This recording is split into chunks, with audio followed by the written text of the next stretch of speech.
What's up, guys? Welcome back to a Quad Mania 59 video. It's Mike here. I know I haven't published a video in a while, but it's been busy with stuff. But figured I'd show you our Wolverine X2. We've had this for, I want to say 2 years. It's a 2019. We bought it brand new.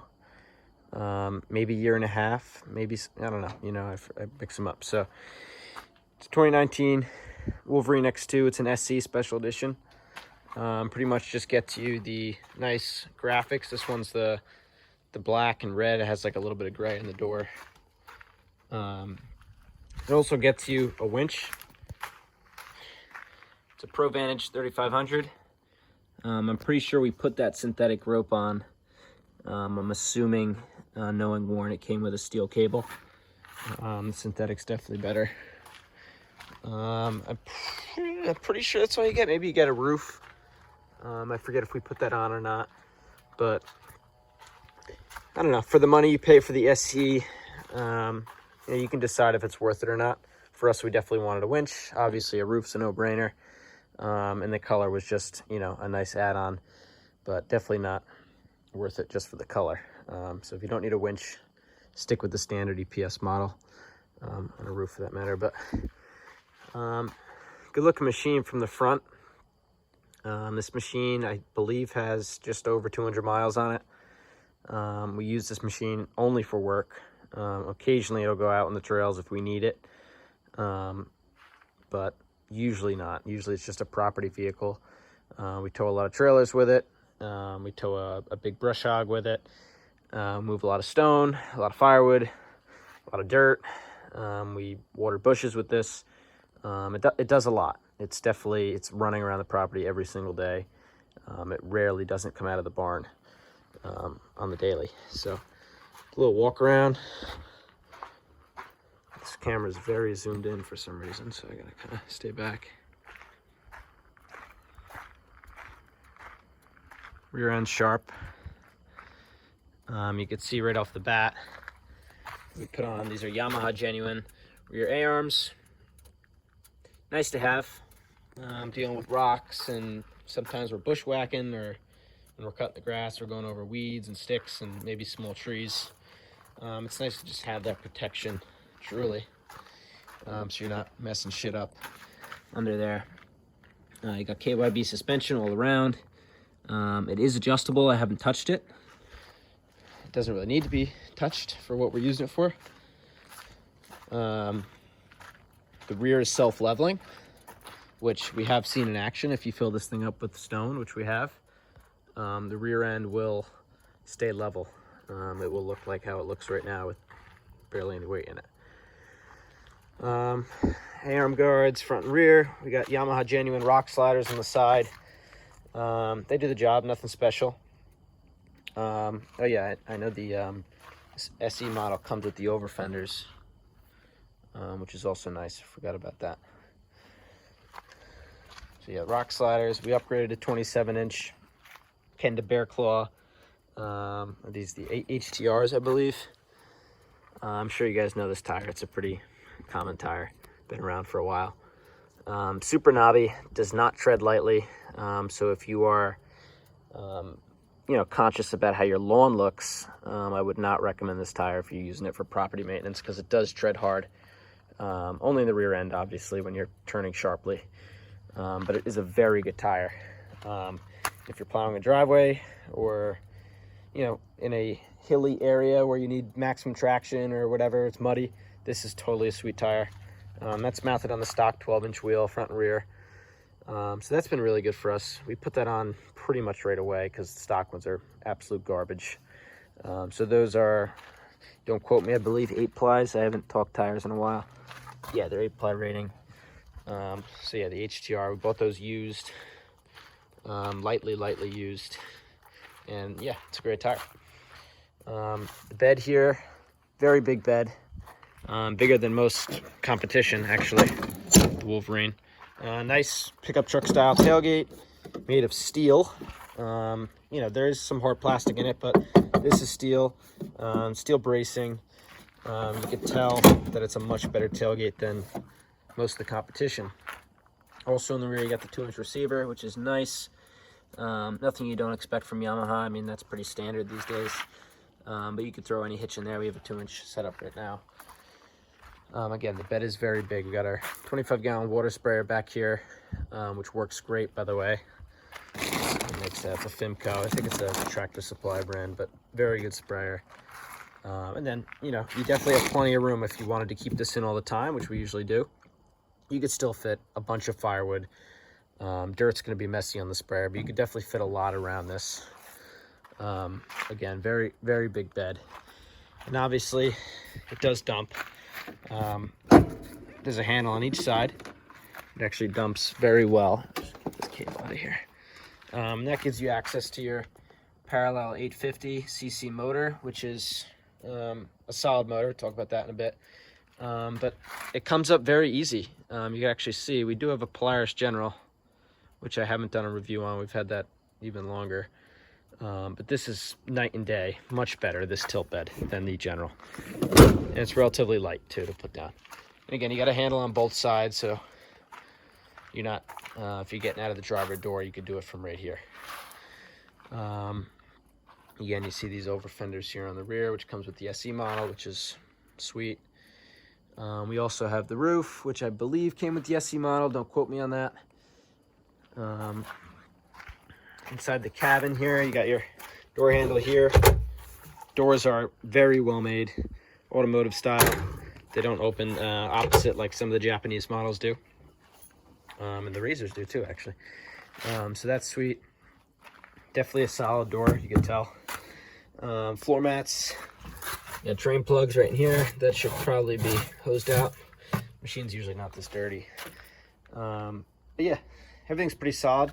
I'd say getting in and out of it isn't as easy as the General. Not that we're doing a comparison video, but just to note, I mean, getting into this unit is a little more awkward. And I'm under 6 foot and very skinny. So here's the wiring that we routed for the sprayer back there. And then we just drilled a hole through the plexi windshield down under the hood, because that's where the battery is located on this unit. Adjustable steering wheel, which is great. You'd think it'd be standard, but on some Yamaha side-by-sides it's not, so it's nice to have in this machine. Same thing with the seat, it's adjustable. Everything's very well made, as you'd expect from Yamaha. I mean, very nice steering wheel, nice leather, very big knobs on the side, 4-wheel drive, diff lock, high and low beams. So that's sweet. Very easy to find. They're not illuminated, but it's a very big knob, so if you're riding in the dark, you know, you're not going to have trouble. LCD screen, which I'll turn on in a sec. You got the 4 auxiliary ports if you wanted to run some aftermarket lighting. A little cubby there, fits a cell phone pretty well. Cup holder, your maze shifter, and your e-brake, which is also very nice. I'd actually rather have that than a park, because this machine does not have a park setting. So, also on this bike, storage is 10 out of 10. Got a big compartment here. Also should be clean. We just have miscellaneous stuff in there. Usually it's actually a little more full. Cigarette lighter, grab bar handle for the passenger. No complaints. This is a pretty big compartment too. You see the plug-in winch remote, which honestly is a complaint. I'd rather have a switch like the General, or actually every other unit that we have. You have an actual mounted switch on the dash. So if we wanted to use the winch, you'd have to pull that remote out and plug it into the lighter. Isn't great, because you know, you have to have this open. So if you're in a sticky situation, off camber, you have a bunch of stuff loaded in here, which at times we do, or you know, even the recreational rider would, your stuff could be falling out. So that kind of sucks. But good compartment otherwise. LCD screen ignition on the right side of the steering wheel. Very standard. Yeah, 234 miles. You know, fuel, speed, odometer. What else you got? Clock, hour, voltage for the battery. That's your engine temp. That's kind of nice to have. And obviously your trips, and that's your service interval. So pretty standard. E-brake illuminates there. Your gears are here, and some warning lights on the right side. Very standard. Really nothing else I'd really need. This helmet logo on the side always stays illuminated, and the seatbelt light will go off, obviously, if the seatbelt's on. That, I have to say, is very annoying. If you go over, I think it's 10 miles an hour, this machine will really alarm at you. It's very loud. So that's frustrating, especially if you're just putting around the property and you get over 10 miles an hour, which is easy. It'll really sound, and it's annoying, truthfully. So usually we just have that seatbelt tucked behind our back because you're getting in and out so much, it's not efficient. Door closes well, no rattle to it. Seats are pretty decent. I think the ones in the General are better, not to compare again, but I think that's definitely a common competitor for this bike. So, I mean, they're decent. I've definitely sat in worse, but nothing special. There's a towel in here just for added cushion, and it's good to have towels on board for sure. Again, there's those Kendas, which again do really well. 27s is definitely the size for this machine. If you're interested in upgrading, I think the Kenda is a good option, and I think 27-inch tires are probably the best size. I think they come with 26 inches, but this throws these around perfectly fine. Again, the front end does look pretty good for a work machine. And you got that full windshield made out of, it's probably plexi, hard plastic plexi. It comes off very easily. It's actually designed very well, in my opinion. These four, whatever you want to call them, clips that wrap around the roll cage just spin off. It's very easy. And must I say, it stays very clean. It hasn't gotten foggy or it hasn't gotten scratched. And for sure, there have been branches colliding with this thing quite a bit. So that's really, really impressive, because usually this hard plastic crap does tend to scratch and it looks shitty and you can't really use it. So that's great. No complaints there. Got your mirror here. No complaints with this either. It's crystal clear. It's by Assault Industries, which I believe is a Yamaha brand. If anybody knows, let me know, because we did order this via Yamaha, but it doesn't say Yamaha on it. So I guess it's a Yamaha off-brand, but there it is, Assault. It's the branding. Mounts right there to that crossbar on the roll. Again, no complaints. I think it's a really good mirror, actually. Yeah, there's your roof. You do have a broken piece. I believe somebody hit a tree with it. But yeah, that kind of sucks because water does leak in to the passenger side if it's raining. Probably replace that eventually. I think that's it for accessories. I mentioned the winch in the front. A-arms, windshield mirror, roof. This machine was involved in an accident. It was rear-ended in the woods late at night. So I believe it was a Can-Am Outlander that rear-ended this. It took out this muffler cover. That's why this hardware is kind of out of place. Needed a replacement cover, and we just used some random bolts laying around. But that and the tailgate got bent in here. But I mean, overall, very impressive. It didn't have very much damage at all. As you can imagine, the Outlander was pretty effed up, the front end especially. But yeah, not bad. So definitely note that. Yeah, the roof there definitely looks interesting. In terms of maintenance, all we've done really is a lot of grease fittings, and greasing the hell out of those guys, especially in the summer when it's dry and it tends to work through grease a lot faster. So there's quite a few fittings on this bike. What else?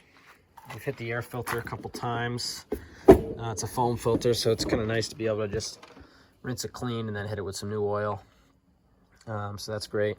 You got your 850 twin down there, which I should definitely mention is a very good motor.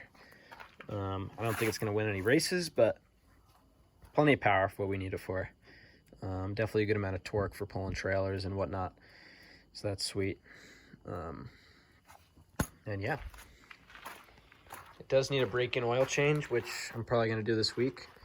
Actually just picked up the oil and filter for it, so we're going to be going with a Yamaha 1040. It's a mineral base. It's what it recommends in the manual, and there's your oil filter. So pretty easy. It takes, I believe, 3.5 quarts. So should be an easy oil change. Do that this week. Manual says to do it about 200 miles. We're at 230 or something like that. I forget already. So should be fine. I don't expect it to be very dirty at all, actually. That's basically it. I'll probably do the diffs in another 100, 200 miles just to play it safe. And yeah, I mean, no complaints with this bike. If you guys are looking for something pretty versatile, I mean, you could definitely bomb through some trails, bomb through the woods in this thing. Definitely not going to be as comfortable as, say, a Polaris General or the Can-Am Commander, I believe it is, their sport utility, but it does the job. I think for the price you pay compared to those other two models, this is definitely a home run. Plus, it's going to be a lot more reliable. I mean, like I said, we haven't replaced a thing on this bike. It's involved in an accident. That's not the machine's fault. And yeah, I mean, Yamaha accessories are great, as expected. Really, the tires that come factory are the only thing you should get rid of immediately, in my opinion. But yeah, it's a very good work machine. You got that 2-inch receiver. You know, we tow around that dump trailer. There's a small brush hog back there, and there's a bigger brush hog back in the woods that we pull with it. But yeah, it's definitely used. And like I said, we do have a Polaris General, so if you guys are debating between the two or have any questions on which one I think is better for certain things, definitely comment, or you know, anything, email me, because I'd be happy to talk to you guys. But yeah, one last walk around. So yeah, 19 Wolverine X2 SE model. It's an 850 twin. Thanks for watching, guys. Later.